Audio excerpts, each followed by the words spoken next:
Në përkujtim të ditës së ndërkombëtare të gruas, kryeministri Edi Rama zhvilloi një takim me gratë dhe vajzat e Shqipërisë, duke vlerësuar rolin e rëndësishëm që ato kanë në shoqëri. Rama theksoi se nëse burrat nuk do të kishin votuar, Partia Socialiste do të kishte fituar 90 mandate, duke shprehur besimin se partitë femra kanë një forcë të padiskutueshme.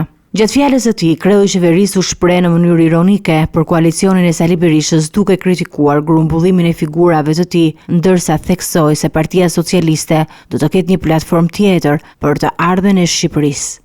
Ndryshe nga të tjerët që kanë grumbulluar të gjitha rraqet mashkullore të Shqipërisë në emër të një madhështie që Zoti e di se ku është, se gjëja më madhështore që unë shoh në ata anë janë mustaqet e Kujtim Gjuzit, po e vetmja gjë madhështore. Shikojini mustaqet e Kujtim Gjuzit dhe aty e keni kartë vizitën e madhështisë së asaj bauleje me rraqe. Ne do të kemi një qasje krejt tjetër.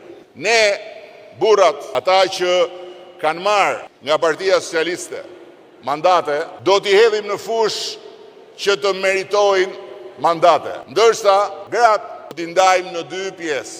Gratë në pjesën e mbyllur të listave dhe pastaj vajzat që do t'jenë pjesë edhe e listave të hapura. Në një tjetër moment të fjalës së tij, ai e shfrytëzoi mundësinë për të komentuar protestën e paralajmëruar nga Berisha, ku u bëri thirrje që fëmijëve të mos shkonin në shkollë dhe të protestonin për mbylljen e TikTokut. Lajthitja e madhe e thirrjes për të mos shkuar në mësim fëmijët dhe prindrit për t'i mbajtur fëmijët në shtëpi që mos shkojnë në mësim sepse do mbyllet TikToku, tregon në fakt se sa rreziqe tjera mund të presim nga një mendje e ikur për territal.